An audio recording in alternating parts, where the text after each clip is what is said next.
Margaret Fetterolf was an American murder victim hailing from Alexandria, Virginia. Her remains were discovered on September 12, 1976, in Woodlawn, Baltimore County, Maryland. For 45 years, her identity remained unknown until September 2021, when DNA testing conducted by the National Center for Missing and Exploited Children, Bode Technology, and Othram successfully identified her. Before her identification, she was referred to as Woodlawn Jane Doe, named after the locality where her body was found. On that fateful morning at 10:20 a.m., the body of a woman estimated to be between 15 and 30 years old was located, partially wrapped in a white sheet. The victim had suffered severe violence, including beating, strangulation, and sexual assault, which resulted in bleeding that stained her clothing. It is believed she was killed elsewhere and subsequently moved to a location along Dogwood Road near the rear entrance of a cemetery. A Ford Econoline van may be connected to the case, as it was reported in the vicinity an hour before the discovery of her body. The victim was adorned with a necklace made of turquoise-colored stone beads strung on rawhide. Additionally, she had 2 brass keys, one likely for a house and the other for a night latch attached to a safety pin found in the pocket of her tan-yellow jeans. Her attire included a white and tan shirt, a white bra, and distinctive knee-high socks featuring multicolored stripes. A single light tan moccasin, characterized by twine laces and a rubber sole, was discovered near her remains, believed to have belonged to her. Other fabric pieces were also present on her body. Over her face were 2 bandanas and a grass seed bag, which had been secured behind her neck with a square knot. One bandana was blue and white, while the other was orange and white, with the latter having been altered to accommodate her facial features. In addition to the bag covering her face, a fragment of the grass seed bag was found lodged in her throat. The investigation revealed that ligature strangulation, along with other factors, was the definitive cause of her demise. A bag discovered at the scene bore the inscription, Farm Bureau Association, Grass Seed, Lexington, Mass. Furthermore, her hands were meticulously bound behind her back with a high-quality bandage, showcasing intricate knotwork. A significant quantity of chlorpromazine, a sedative typically prescribed for schizophrenia, was detected in her stomach, prompting speculation about a connection to a mental health facility, either involving the victim or her assailants. The sheet enveloping her body matched those commonly found in inpatient care settings.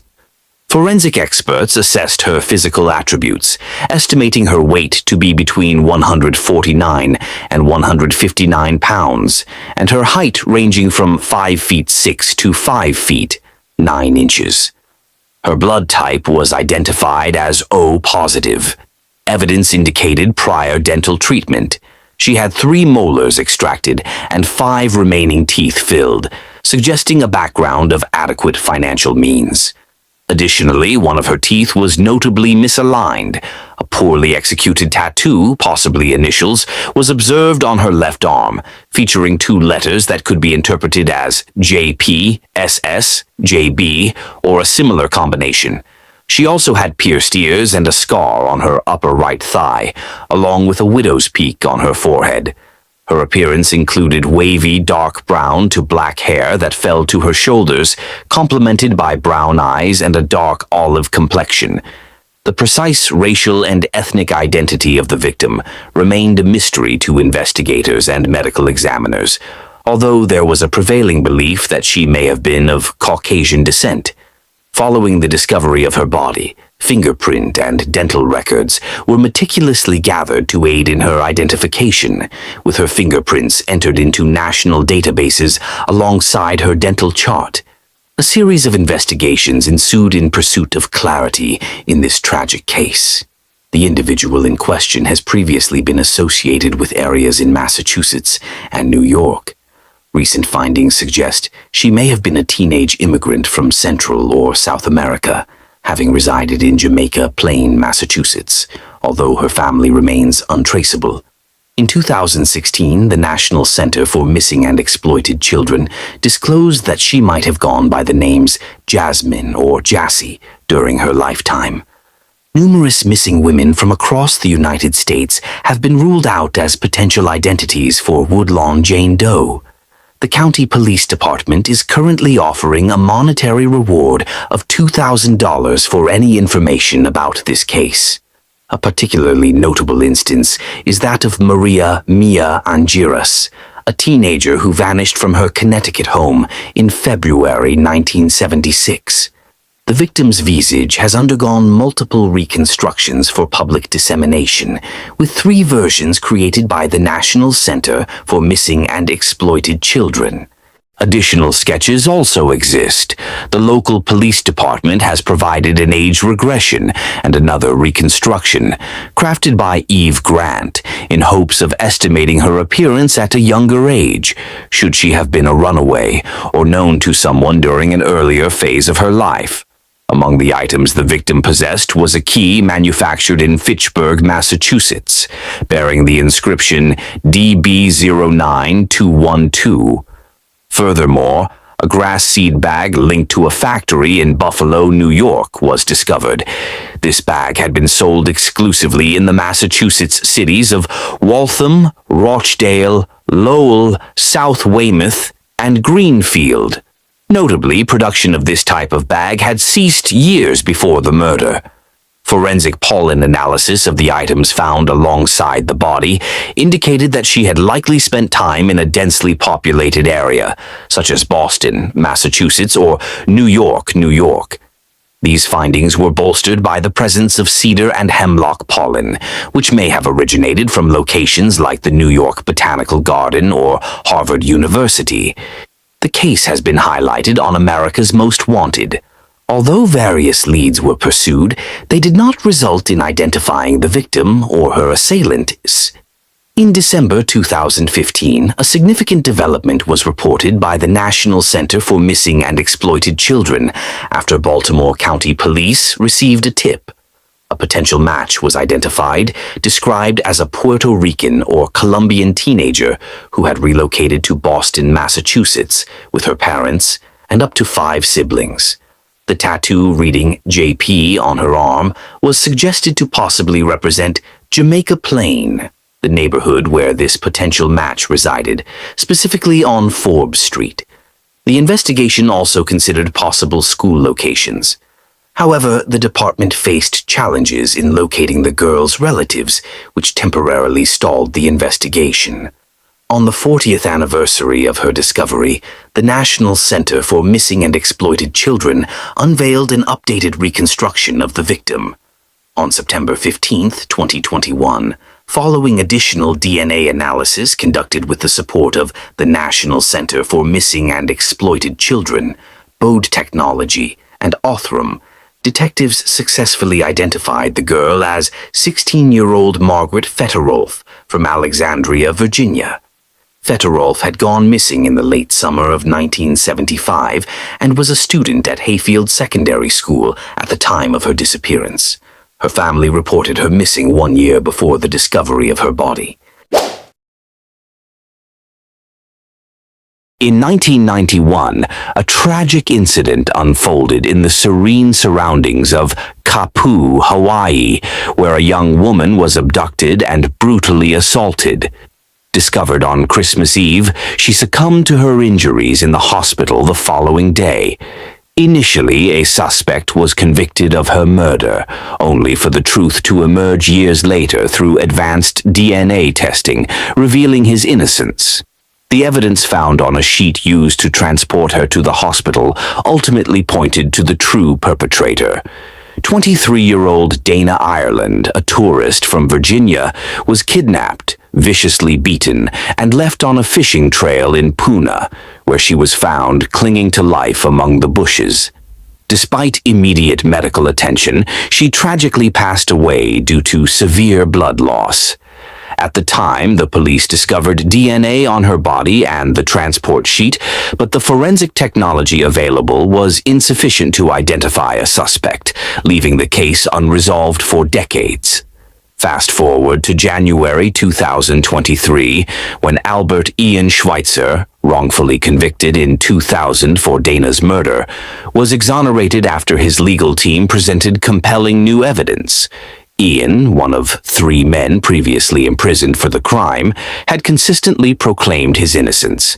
He was sentenced to an astonishing 130 years, serving 23 before a judge granted his release. Lawyers from the Innocence Project argued that his DNA did not match that found on a T-shirt discovered near Dana's body. This shirt, soaked in her blood, belonged to an unidentified male, while the DNA collected from the crime scene was classified as unknown male number 1. Alongside Ian, Frank Pauline Jr. received 3 life sentences for Dana's murder, but met a tragic end in prison in 2015. Ian's brother, Sean Schweitzer, also implicated in the case, accepted a plea deal, resulting in a mere year of incarceration and 5 years of probation. The pursuit of uncovering the true culprit gained significant momentum following Ian's release in January 2023. DNA evidence retrieved from the victim's body and the sheet utilized to transport her to the hospital underwent retesting, revealing a match with 57-year-old Albert Lauro Jr. On July 19, 2024, Lauro was interrogated by law enforcement. However, they lacked sufficient probable cause to detain him on murder charges. By that juncture, the statute of limitations had expired on related assault charges, leaving only the murder allegation viable. Hawaii Police Chief Benjamin Moskowitz remarked, "We believed then and still maintain that the mere presence of Lauro's DNA at the crime scene does not constitute adequate proof that he intentionally or knowingly caused her death." He further noted that an arrest without probable cause could jeopardize any subsequent evidence or developments in the case, rendering them potentially inadmissible. The police anticipated acquiring additional evidence from Lauro. Investigators managed to access his cell phone, yet efforts to contact his relatives initially proved unsuccessful. In recent months, authorities intensified their focus on Lauro, successfully obtaining a DNA sample from a discarded fork he had used in a public setting after being seen enjoying lunch. Tragically, Lauro took his own life in the penultimate week of July 2024, shortly after police visited his residence to collect another DNA sample. A swab taken during this visit was undergoing analysis. The circumstances surrounding his decision, including whether he left behind a note or any pertinent information, remain under investigation, with no significant findings at the scene. Chief Moskowitz expressed hope that further insights might emerge to clarify Lauro's tragic choice. The lives of 2 individuals were devastatingly extinguished by acts of unspeakable violence. In a parallel case in Massachusetts, the identity of the perpetrator remained elusive for nearly 46 years until an anonymous source provided investigators with a name and crucial details.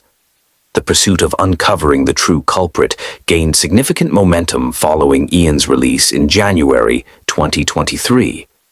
DNA evidence retrieved from the victim's body and the sheet utilized to transport her to the hospital underwent retesting, revealing a match with 57-year-old Albert Lauro Jr. On July 19, 2024, Lauro was interrogated by law enforcement. However, they lacked sufficient probable cause to detain him on murder charges. By that juncture, the statute of limitations had expired on related assault charges, leaving only the murder allegation viable. Hawaii Police Chief Benjamin Moskowitz remarked, "We believed then and still maintain that the mere presence of Lauro's DNA at the crime scene does not constitute adequate proof that he intentionally or knowingly caused her death." He further noted that an arrest without probable cause could jeopardize any subsequent evidence or developments in the case, rendering them potentially inadmissible. The police anticipated acquiring additional evidence from Lauro. Investigators managed to access his cell phone, yet efforts to contact his relatives initially proved unsuccessful. In recent months, authorities intensified their focus on Lauro, successfully obtaining a DNA sample from a discarded fork he had used in a public setting after being seen enjoying lunch. Tragically, Lauro took his own life in the penultimate week of July 2024, shortly after police visited his residence to collect another DNA sample. A swab taken during this visit was undergoing analysis. The circumstances surrounding his decision, including whether he left behind a note or any pertinent information, remain under investigation with no significant findings at the scene. Chief Moscovich expressed hope that further insights might emerge to clarify Lauro's tragic choice. The lives of two individuals were devastatingly extinguished by acts of unspeakable violence. In a parallel case in Massachusetts, the identity of the perpetrator remained elusive for nearly 46 years, until an anonymous source provided investigators with a name and crucial details. The pursuit of uncovering the true culprit gained significant momentum following Ian's release in January 2023.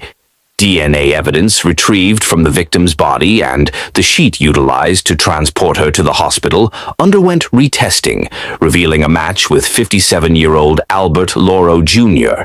On July 19, 2024, Lauro was interrogated by law enforcement. However, they lacked sufficient probable cause to detain him on murder charges. By that juncture, the statute of limitations had expired on related assault charges, leaving only the murder allegation viable. Hawaii Police Chief Benjamin Moscovich remarked, "We believed then, and still maintain, that the mere presence of Lauro's DNA at the crime scene does not constitute adequate proof that he intentionally or knowingly caused her death." He further noted that an arrest without probable cause could jeopardize any subsequent evidence or developments in the case, rendering them potentially inadmissible. The police anticipated acquiring additional evidence from Lauro. Investigators managed to access his cell phone, yet efforts to contact his relatives initially proved unsuccessful. In recent months, authorities intensified their focus on Lauro, successfully obtaining a DNA sample from a discarded fork he had used in a public setting after being seen enjoying lunch. Tragically, Lauro took his own life in the penultimate week of July 2024, shortly after police visited his residence to collect another DNA sample. A swab taken during this visit was undergoing analysis. The circumstances surrounding his decision, including whether he left behind a note or any pertinent information, remain under investigation, with no significant findings at the scene. Chief Moscovich expressed hope that further insights might emerge to clarify Lauro's tragic choice.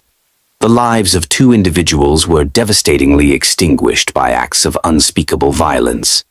In a parallel case in Massachusetts, the identity of the perpetrator remained elusive for nearly 46 years until an anonymous source provided investigators with a name and crucial details. The tragic loss of promising lives has left behind a haunting void, filled only with unanswered questions and a trail that had long since grown cold.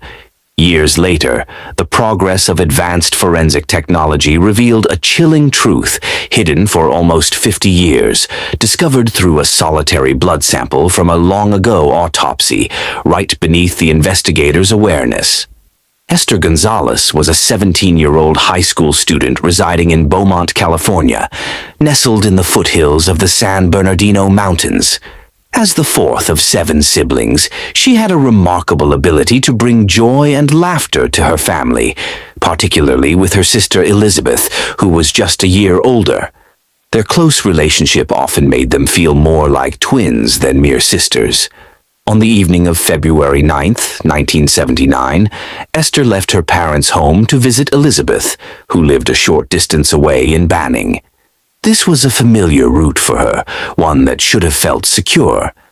However, that night, an unforeseen tragedy altered the course of her family's life, leaving them to grapple with the loss of a cherished daughter and sister. a void that would endure for many years. During her walk, Esther encountered a man whose intentions were sinister. While the specifics of their interaction remain murky, it is clear that Esther fell victim to a heinous crime. The following morning, her lifeless body was discovered buried in a snowpack, having suffered a brutal attack. Investigators promptly initiated a thorough investigation to identify the perpetrator, but the case presented numerous challenges from the outset. With limited leads and no witnesses, detectives diligently sifted through fragments of evidence in pursuit of the truth. Their first significant clue came from an anonymous caller who reported finding Esther's body. This caller, later identified as Louis Randolph "Randy" Williamson, raised immediate concerns due to his confrontational attitude and hesitance to explain how he found the scene. Although he consented to a polygraph test and passed, the technology of that era provided insufficient evidence to conclusively link him to the crime. Consequently, Williamson was able to leave without charges, leaving investigators with unresolved questions. As time passed, the case gradually grew cold. Detectives have persistently pursued answers, undeterred by the passage of time. A male DNA sample obtained from the crime scene was carefully preserved, with investigators optimistic that future technological advancements could yield significant breakthroughs. This sample was submitted to the Federal Bureau of Investigation's combined DNA index system, yet no matches emerged. Over the years, detectives explored various theories, revisiting old evidence and interviewing witnesses, but each lead ultimately resulted in dead ends. In 2023, the Riverside County Cold Case team opted for a fresh strategy. Leveraging advancements in forensic technology, they sent the preserved DNA evidence to a specialized laboratory. Concurrently, a crime analyst meticulously reviewed every aspect of the case, contemplating the possibility that Williamson, who had been cleared by a polygraph in 1979, might still be the culprit. The analyst's intuition proved correct when a crucial clue emerged. Williamson's blood sample, taken during his autopsy in Florida in 2014, was still available. This development provided a new chance to compare the DNA evidence from the crime scene. The California Department of Justice processed Williamson's blood sample and matched it against the male DNA preserved for over 40 years. The results were conclusive. Williamson's DNA was an exact match. In November 2024, forensic genealogy finally resolved the case. After 45 years, the team confirmed what detectives had long suspected. Louis Randolph Williamson was responsible for the death of Esther. Although Williamson had passed away in 2014, this breakthrough offered long-awaited closure to a family that had sought justice for nearly half a century. For the Gonzalez family, the revelation was a mix of relief and sorrow. After years of heartache, they were finally able to uncover the truth about the individual who had taken their cherished daughter, sister, and friend. Jason Corey, the chief investigator for the Riverside County Sheriff's Office, expressed his sentiments by stating, "I can hardly fathom the experience they have endured. The entire family has faced immense hardship over the years. This is a continuous struggle for them. I doubt that time has made this situation any easier. While it may be difficult to find happiness in the conclusion of this chapter, as it remains a profound tragedy, I sincerely hope it offers them some sense of closure." In a heartfelt message on Facebook, Esther's eldest brother, Eddie, conveyed the family's gratitude, saying, "The Gonzalez family wishes to extend their appreciation to the Riverside County Sheriff's Department for their commendable efforts. After 4 decades, the Gonzalez family has finally found closure."